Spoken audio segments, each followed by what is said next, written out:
Nossa boa noite a todos, sejam todos bem-vindos. Estamos iniciando neste momento a nossa live semanal, a doutrinária da semana do Centro Espírita O Consolador do Evangelho. Ontem falamos que a palestra de hoje seria com a nossa irmã Clarissa, mas houve um probleminha de comunicação e então nós estamos fazendo a live de hoje. E na próxima terça-feira, então, a nossa irmã Clarissa fará a doutrinária da semana. Esperamos que os estudos dessa noite possam nos esclarecer ainda mais, porque vamos falar sobre o capítulo 16 do Evangelho segundo o Espiritismo. Não se pode servir a Deus e a Mamon. Mamon, para quem não sabe, se refere à riqueza, né? Então, nós esperamos sinceramente que ao final dos estudos de hoje nós possamos ter mais esclarecimento sobre esse capítulo do Evangelho, que é um capítulo bastante interessante, que faz com que a gente possa meditar e refletir sobre as instruções, sobre as passagens de Jesus pelo nosso orbe, né? Então, quando nós falamos não se pode servir a Deus e a Mamon, nós estamos falando de Deus e da riqueza, né? Mas a riqueza, ela não é um instrumento de perdição, como muitos acham, né? De facilidade no caminho, e fatalidade de perdição. Porque justamente todos nós somos espíritos encarnados e submetidos em provas que devemos vencer, né? E a pátria é o universo. E nós somos os companheiros eternos da estrada evolutiva. Por isso, Kardec se refere, numa passagem no parágrafo 7 desse capítulo do Evangelho, dizendo sobre o tema de que é o laço mais forte que prende o homem à terra e lhe afasta os seus pensamentos do céu ou dos mundos venturosos, né? Justamente porque o perigo está na excitação diante da riqueza, né? Onde nós podemos deixar aflorar ainda mais o egoísmo, o orgulho, né?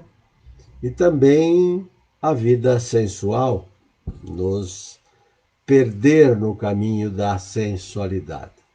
Mas a riqueza é sim um elemento de progresso, né? De prova muito arriscada, é verdade, mas é também um meio de salvação. Agora, quando somos pobres, então façamos jus às promessas das bem-aventuranças, suportando a pobreza com resignação e com calma também, porque nós devemos aproveitar a situação em que nos encontramos muitas vezes para esmagar o nosso orgulho e adoçar o nosso caráter, né? Então, nós podemos ter sim esse sentimento de que a riqueza é um elemento de progresso, ela é bem verdade que é uma prova arriscada, mas é um meio de salvação para aqueles que pretendem fazer uso da riqueza para partilhar sabedoria, para partilhar com os irmãos de caminhada também essa riqueza no sentido material, ajudando as instituições, ajudando os irmãos de caminhadas que têm necessidade, né? Agora, a salvação, ela não é, diante da riqueza, ela não é despojar-se do que se possui, né? Quando nós somos ricos, devemos fugir ou fujamos da sentença que todo rico se perde na sua riqueza. Não é bem assim, né? Elevemos o nosso ideal acima das coisas mundanas. Então, quando você tem essa possibilidade da riqueza, eleve o teu ideal acima das coisas que não são dignas, né? E procuremos, então, de certa forma, possuir certa casta de riqueza que o ladrão não rouba, né? Quando você tem essa materialidade, faça por merecer e que você possa, então, ter mais à disposição a, o sentido de buscar o despertar espiritual através dessa riqueza, porque é uma forma, é uma riqueza que o ladrão não rouba e a traça também não rói, né? E a morte também não arrebata, porque você acaba fazendo exatamente aquilo que Jesus pediu, né? A quem muito foi dado, muito será cobrado. Então, saiba disso, né? Também lá nesse parágrafo 7, nós encontramos a citação do mancebo rico, né? E por coincidência ou não, na realidade esse mancebo rico era o espírito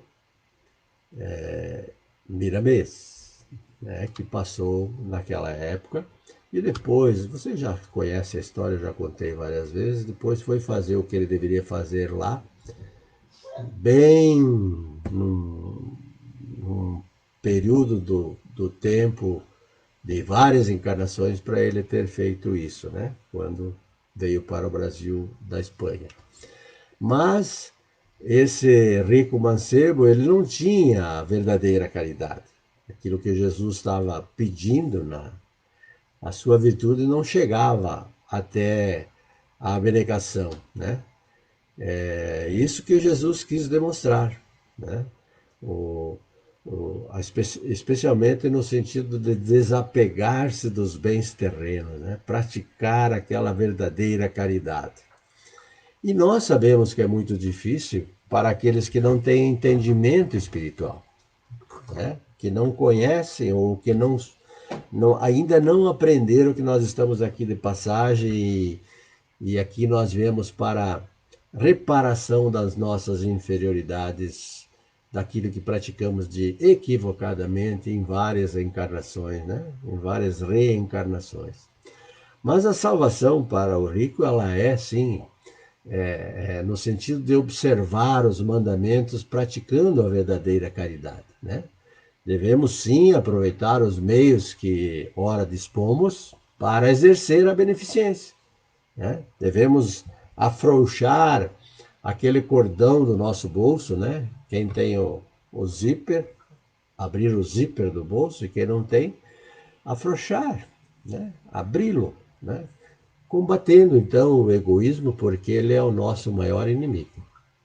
Saibamos que o egoísmo nos dilacera, né? Agora, diante de tudo isso, a missão do homem, na realidade, é trabalhar pela melhoria material do planeta também, né? A riqueza serve para isso também, desobstruí-lo, saneá-lo, né? Dispô-lo para receber população máxima com o tempo, né? Alimentar a população que cresce também. Nós sabemos que o Brasil, principalmente, é a pátria do Evangelho e coração do mundo, porque aqui estão todas as raças, todos os credos, e é aqui, nesse plano do Brasil, que será dada o pontapé inicial, vamos dizer assim, para a mudança realmente do mundo de regeneração. Começa por aqui. Em todos os países, é bem verdade, mas aqui a relação do nosso povo com o resto do mundo é uma relação amorosa, de bondade, de caridade.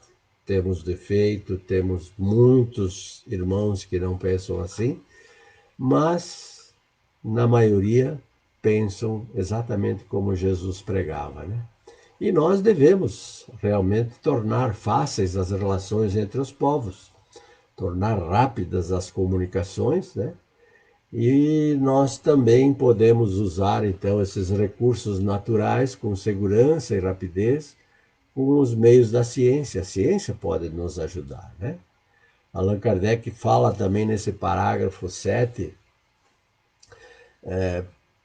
para isso são necessários recursos, né? Tudo isso aí que eu falei são necessários recursos. Então ele diz que, sendo a riqueza um meio primordial de execução, sem ela não mais grandes trabalhos, nem atividade, nem estimulante, nem pesquisas.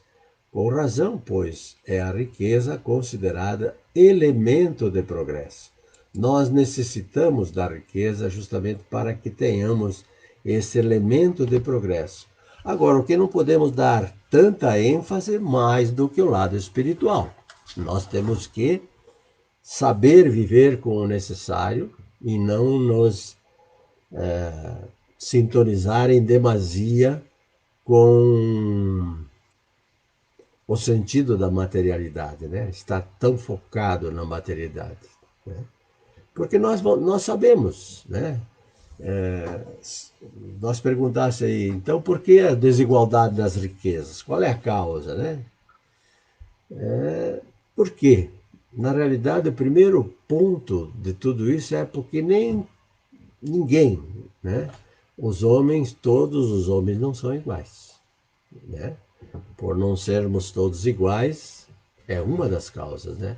Em inteligência, em atividade, no trabalho de adquirir com sobriedade e na previdência para conservar aquilo que se consegue com sacrifício, né? Mas os ricos têm que ser caritativos, né? E bondosos, sem ostentação, nem vaidades, né? E por causa disso, então, acontece que nem todos os homens são iguais, né? A causa é também um progresso que Deus estabeleceu, né? A experiência moral do homem na Terra. Porque cada um vai possuir a riqueza, por sua vez, quando progredir, né? Ou quando Deus permitir e estabelecer isso, né? Esse progresso. Os pobres, na realidade, têm que ter humildade, paciência, né? Sem baixeza e sem vilanias, é verdade, mas ter resignação.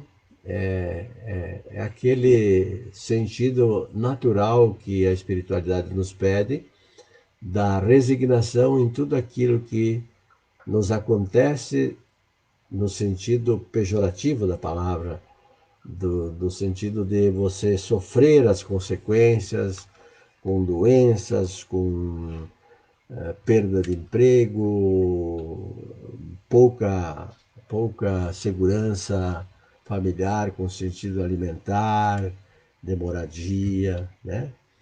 Enfim, todas aquelas dificuldades que possam nos colocar à prova diante do problema em si, porque nós não sabemos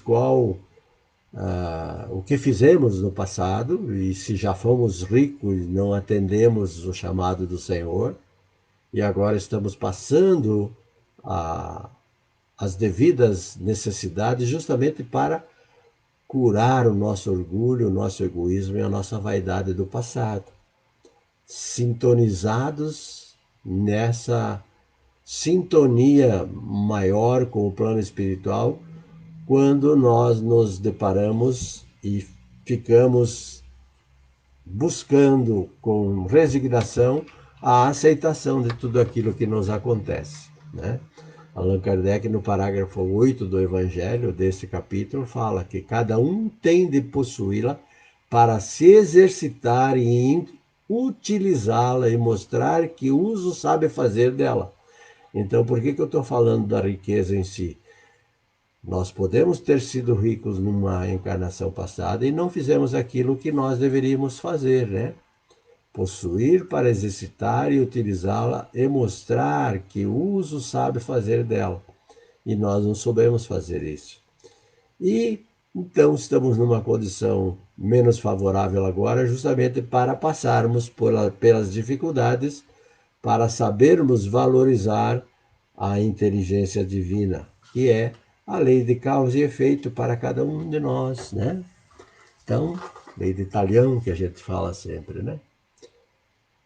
Semente que eu plantei, um dia eu vou colher, né? Então, nós temos que saber o que nós plantamos, qual o tipo de sementes que nós botamos para germinar, né? Porque a verdadeira propriedade nós podemos pegar como exemplo o caso do viajante, né? Do alojamento. Depende sim, a qualidade desse alojamento depende do quê? Que o viajante seja rico, seja médio, seja pobre, ele vai se hospedar aonde ele tem previsões ou provisões, melhor dizendo, né? De quanto ele possua para se instalar em determinado alojamento, né? E essa chegada do homem no mundo dos espíritos vale também esse exemplo do homem, do viajante, né?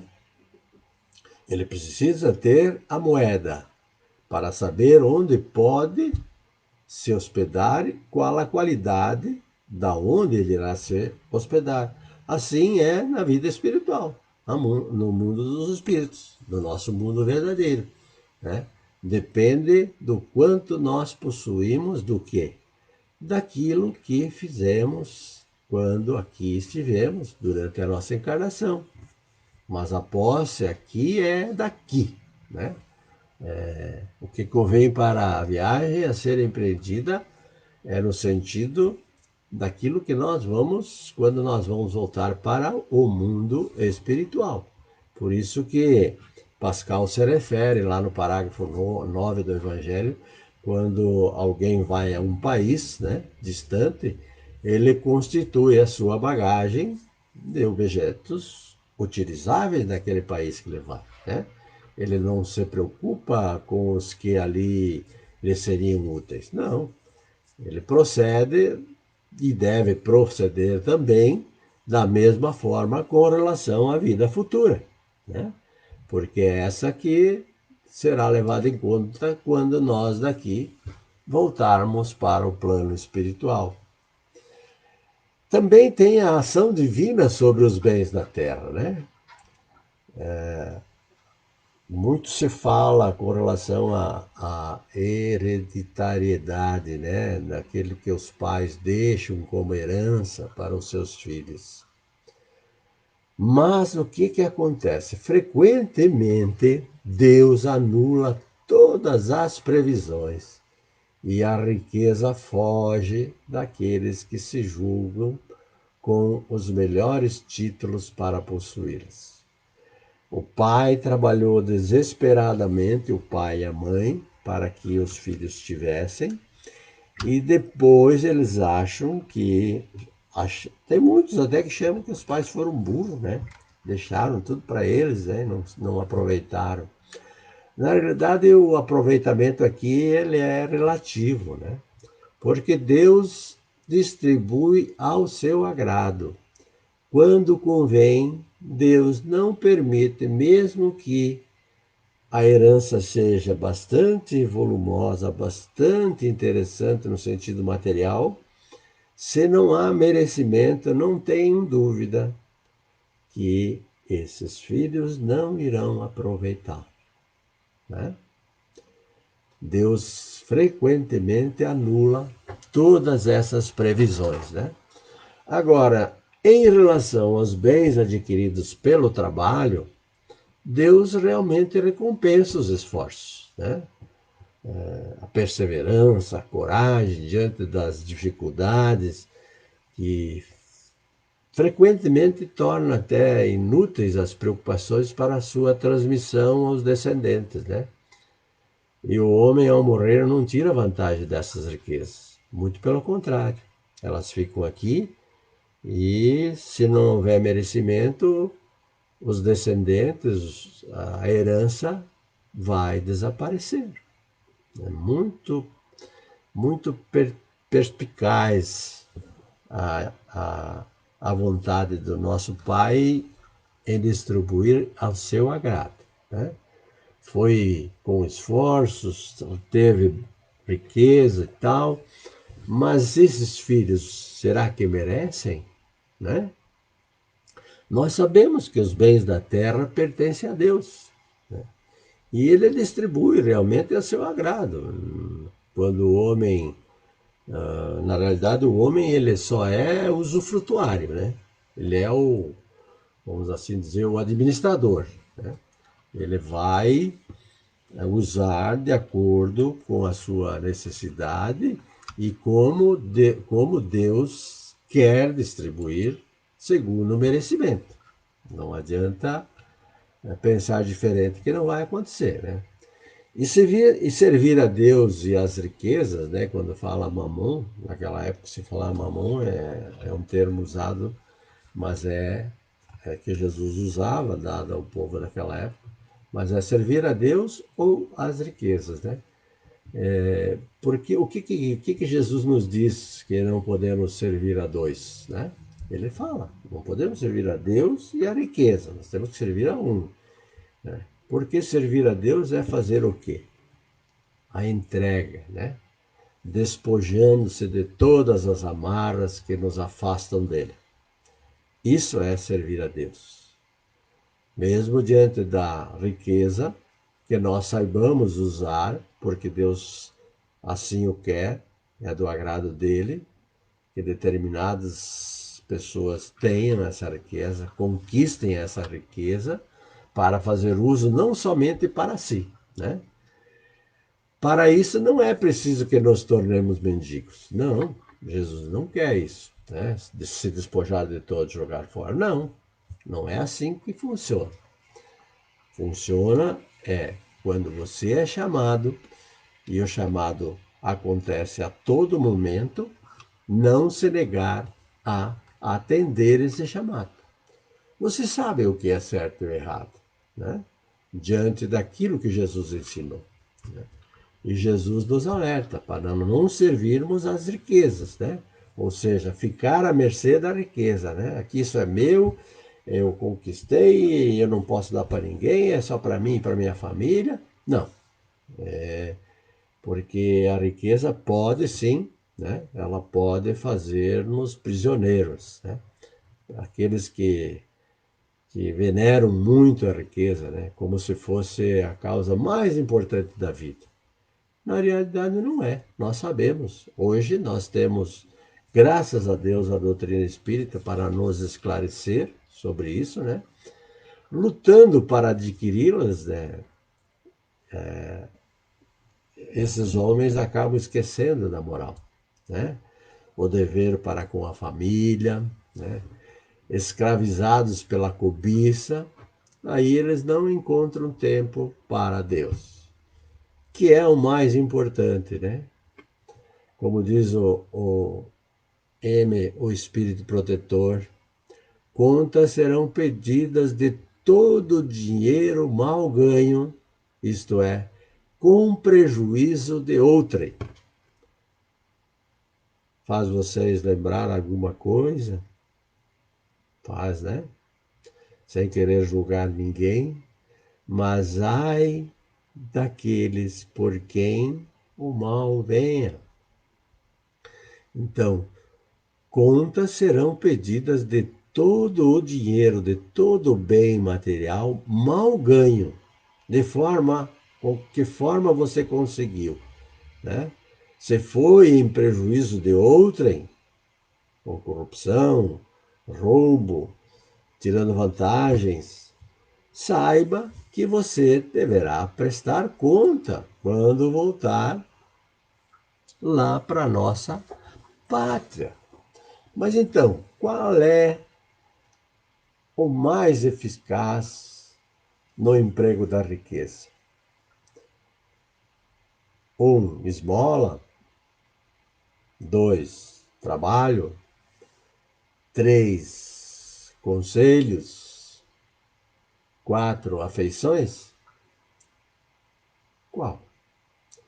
Deus, meus irmãos, conhece os pobres e ricos de agora. Mas nós não o conhecemos. Nós não o conhecemos. Saberemos como o pobre recebe a dor e o rico ofere o prazer, e o que vai acarretar noutra vida, esta ou aquela consequência, quando nós voltarmos lá para nossa casa. Aí nós vamos saber, justamente por estarmos inseridos nesses 4 itens, né? Da esmola, do trabalho, dos conselhos, da afeição, justamente porque Deus conhece cada um de nós, né? Quando eles falam, rico, dá do que te sobra, dá um pouco do que te é necessário, mas dá com sabedoria. O que Jesus nos pede? Ou o que o Pai nos pede nesse sentido, né? O que Ele está nos fazendo entender? Que nós não devemos ostentar. Quando uma mão dá, a outra não precisa ficar sabendo, né? Nós sabemos todos os ensinamentos do Mestre, né? Portanto, meus irmãos, pobres e ricos devem se lembrar que a pobreza e a riqueza são candinhos por onde a providência faz passar os espíritos. Nós passamos por ali, tanto quanto pela pobreza, tanto quanto pela riqueza. Se não está nessa vida, já esteve numa outra ou vai estar numa próxima. Mas todos passaremos pelo mesmo caminho. Para o quê? Justamente para nos purificar, né? E fazer ao mesmo tempo que cada um de nós se conheça a si próprio. Entre para dentro do seu interior e começa a meditar, pensar o que é que eu fiz da minha encarnação. Onde é que eu estou sintonizado ou situado neste momento da minha caminhada evolutiva? São perguntas que nós temos que fazer, né? O Espírito Cheverus, no parágrafo 11, ele fala assim: difunde em torno de ti como os socorros materiais, o amor de Deus, o amor do trabalho e o amor ao próximo. Traga para perto de ti, com os socorros materiais, o amor de Deus, porque aí você vai atender aquele pedido de Deus para não só pensar em você, mas no todo. O amor ao trabalho para a conquista desses bens com moral, com dignidade, com dedicação, mas fazendo tudo com prazer naquilo que se faz, justamente amando o que se faz, e o amor ao próximo, ajudando aquele irmão necessitado que precisa, né? Dar esmola quando é preciso dar, né? Mas tanto quanto possível, nós devemos convertê-la em salário, né? A fim de que aquele que recebe e não se envergonhe de ter recebido, né? Fenelon fala isso lá no parágrafo 13 desse capítulo do Evangelho, né? Dar as esmolas quando é preciso, né? Mas à medida, quanto mais possível a gente pode converter em salário, ou seja, dar um trabalho, alguma coisa, olha, preciso que você me limpe o lote, eu preciso que você me ajude a limpar isso aqui, eu preciso que você me ajude a lavar isso aqui, né? Ou pintar determinada coisa na tua casa, na tua cerca que cerca teu lote, enfim, N problemas.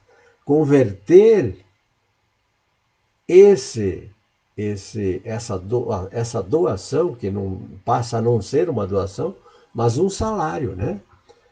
Ou seja, em outras palavras, a gente ensina a pescar, né? Da vara para que o, o nosso irmão aprenda a pescar. Então, é nesse sentido, para que ele não se envergonhe diante de nós pela, por receber como se fosse uma esmola, né? Agora, quando é dado com o trabalho, a valorização também por aquele nosso irmão é muito maior, né? Nós não devemos nos inquietar pelo dia de amanhã, como Jesus nos pede. Não é assim. O que ele queria dizer com isso? É que nós devemos sim viver segundo os desígnios de Deus, trabalhando, né, como se deve, para a nossa subsistência. Devemos nós estar sempre confiantes de que tudo mais, como for de justiça e como for as necessidades espirituais, o Pai proverá, porque Ele pode, quando há merecimento. Então nós temos que nos conduzir dessa forma. E também, quando Jesus fala, não vos inquieteis pelo dia da manhã, ele quer dizer que, apesar de ser mais previdente, não deve mostrar-se ambicioso, querer demais, né? Nem concentrar na acumulação de riquezas, né? Porque esses pensamentos, esses desejos acabam maculando a nossa caminhada. Lembram da passagem de Jesus da casa de Zaqueu? Aliás, Zaqueu é um astro, né? É um astro que brilha no Evangelho. É um espírito de contato mais suave, que afaga o espírito quando nós recordamos essas figuras proeminentes da legenda sagrada. Basta lembrar que foi na casa deste destemido chefe dos publicanos que Jesus encontrou o fino acolhimento. E tão espontâneo foi a recepção espiritual que, passado já 2000 e poucos, 2000 anos, né? Quase 2000 anos, né? Ainda nos comove uma alegria santa, né? Idêntica talvez àquela que Jesus sentiu, levando a gente a pronunciar a felicidade que nos depara no trecho de Lucas. Hoje entrou a salvação nessa casa, né? Nesse prolóquio aí, o que Lucas está se referindo que Jesus falou? Hoje entrou a salvação nessa casa. Dize-me com quem andas que te direi os defeitos que tens. Lembra dessa passagem? Não vigorou para o chefe dos publicanos, que estava lá, instalado em Jericó. Se ele não tinha o caráter reto até o seu encontro com Jesus, nós vamos ver que a transformação momentânea porque ele passou foi tão real que atingiu a transfiguração de Zaqueu, né? O chefe dos publicanos, ele era dócil. A gente observa nas passagens, manso de coração. E o Evangelho lembra o encontro de Jesus com Zaqueu pela sua baixa estrutura, né? O publicano subiu então na árvore, chamada de sicômoro, e se fez alto para ver o Nazareno, né? Escondido da multidão, porém alto em dignidade, em dinheiro, né? E Zaqueu fez-se também novamente pequeno para alcançar pela elevação o reino dos céus. Enquanto ele não tinha visto Jesus, né? Ele estava exaltado. Exaltado em tamanho corpóreo, vamos dizer assim, pois subira no sicômoro, né? Exaltado aí no sentido de dignidade, exaltado em fortuna. E basta o mestre dar com os olhos nele, que Zaqueu então humilha-se, desce do sicômoro, desce das dignidades e desce do dourado altar em que havia se colocado. Esse é Zaqueu. Zaqueu, desce depressa, disse o mestre, porque importa que eu fique hoje na tua casa, disse Jesus. Que casa será que Jesus estava se referindo? A casa material? O que Zaqueu fez? Desceu mais do que depressa, né? Porque Jesus disse, né? Zaqueu, desce depressa, pois hoje devo ficar em tua casa. A palavra casa nessa passagem, neste caso, adquire uma nova conotação, porque tem que ser vista como um antecedido de uma afirmativa verbal, né? Pois hoje devo ficar em tua casa. Na frase, o verbo devo, aqui, é aplicado no sentido da certeza, né? E não da hipótese. Não, ele já estava afirmando, eu devo ficar na tua casa, né? O que nós entendemos com isso? Que o mestre se refere à casa mental de Zaqueu, né? Pois a hospedagem que Jesus desejava mesmo não era apenas o lar físico, não, mas principalmente no coração, a fim de que esse, Zaqueu, se modificasse, né? Aí Cristo fala lá, quando houvermos transposto a barreira que nos detém os passos, volveremos à nossa verdadeira pátria e de lá apreciaremos o progresso da humanidade. E cumprida estará integralmente a revelação do Cristo. Justamente por isso, a casa mental de cada um tem que ser modificada, né? Tem que estar de acordo com os ensinamentos do Mestre. Não é a casa material, é a casa mental de cada um de nós, espíritos encarnados, que devemos trabalhar a nossa condição espiritual. E se trabalha a nossa condição espiritual justamente quando nós nos detemos a seguir os passos de Jesus como os discípulos de outrora, seguindo por aquilo que ele nos mostra pelos ensinamentos e pelos exemplos, né? Quando Zaqueu desceu com toda a pressa que uma notícia de alegria produz para nós, né? Faz-nos descer quando estamos nas alturas, né? Quando a notícia é de alegria, ela produz esse efeito, né? Faz com que a gente desça realmente e pise em solos mais seguros, né? E aí o que ele falou para Jesus? Lembra quando ele esteve com Jesus, que ele disse, Senhor, vou dar a metade dos meus bens aos pobres, se alguma coisa defraudei alguém, restituirei quadriplicado.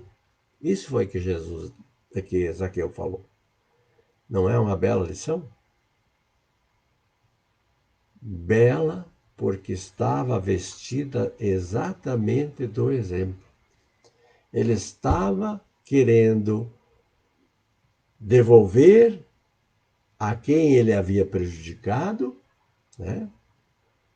Não somente aquilo que ele tinha retirado deles, né?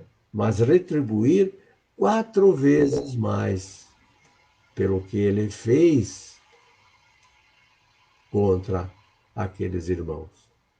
Aí não é só a palavra que soa como um bronze ou como um símbolo, é o fato em si, é a ação que grava e escreve com letras indeléveis a nossa doutrina que vigora até hoje, né? A doutrina espírita. Como são belas essas individualidades dos tempos idos, né? Sempre memoráveis. As passagens de Paulo, de Zaqueu, de Madalena e tantas outras, né? Paulo, nós vamos lembrar que ele caiu fulminado na estrada de Damasco, né? Depondo as suas armas, né? renuncia à sua autoridade, aquela que ele tinha para massacrar os discípulos né, do cristianismo nascente, né? E passa então a empunhar uma nova bandeira. E de tenebroso, e do tenebroso Saulo, transforma-se em apóstolo, né? Mensageiro da luz e da verdade, Paulo. E Madalena, lembra? Madalena enfrenta o Nazareno pela primeira vez, né? Ele acompanha os passos e de mulher, vamos usar o termo mundana que era, não mais abandona o seu benfeitor e mestre. Segue os passos de Jesus. Aliás, tem passagens que diz que Madalena acabava transmitindo aos espíritos um pouco de inveja, dada a sua sabedoria, e era a que mais seguia os ensinamentos de Jesus e mais se aprofundava em conhecer toda a, a sistemática, vou usar esse termo aqui, para cumprir o que Jesus veio fazer, veio ensinar e veio mostrar através dos seus exemplos.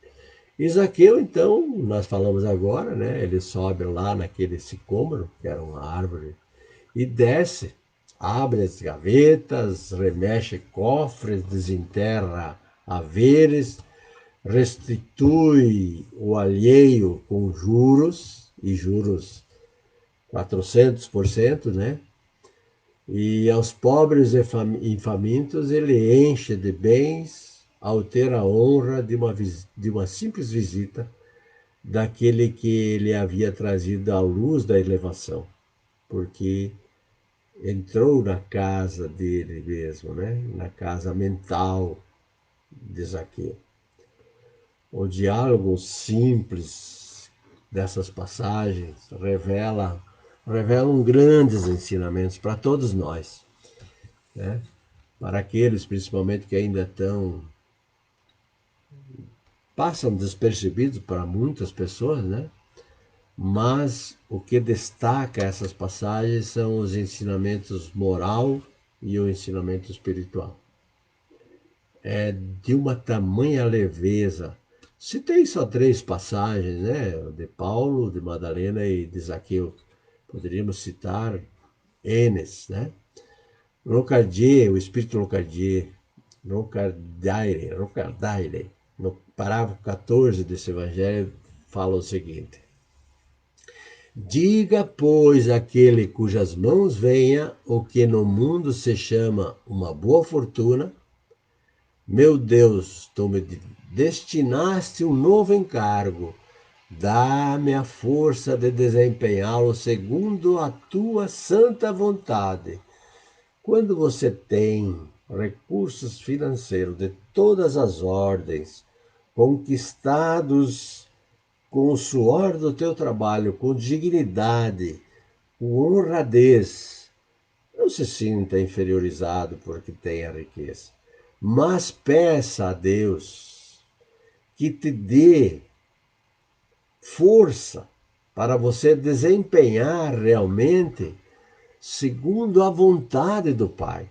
Porque se está em suas mãos, por algum motivo, Ele deu para que você possa usá-la, mas também possa fazer pelos outros, né? Então, não se mendigue cada vez querer ter mais, mais e mais, e esquecendo que tudo isso fica aí. E aquilo que te foi dado justamente é para que você saiba usufruir, mas saiba disponibilizar quando for chamado aos irmãos de caminhada. Porque tudo isso aí vai ficar aqui. Então faça pelos outros. Como nós vimos o que Jesus falou, né? Em momento algum você será desamparado. Faça a tua parte, porque quando tu fizer, né, a tua parte, o Pai proverá. Ele sabe as tuas necessidades. Espero, meus irmãos, que a doutrinária de hoje possa ter nos esclarecido ainda mais, nos dado ainda mais conhecimento sobre os ensinamentos de Jesus. E esse capítulo nos traz, nos remete realmente a pensar bastante na condição da materialidade e da espiritualidade. Por isso, meus irmãos, neste momento, nós fechamos os olhos do corpo físico e elevamos nosso pensamento a Deus, nosso Pai, a Jesus, nosso Mestre, e a Maria de Nazaré, para agradecer esse momento maravilhoso que tivemos juntos na doutrinária dessa noite. Que aquilo que vimos na noite de hoje possa servir ainda mais para a nossa caminhada, para despertar os nossos dons espirituais que Deus colocou dentro de nós, e que esses dons sejam revertidos não somente para nós, mas para aqueles que caminham conosco nessa caminhada evolutiva.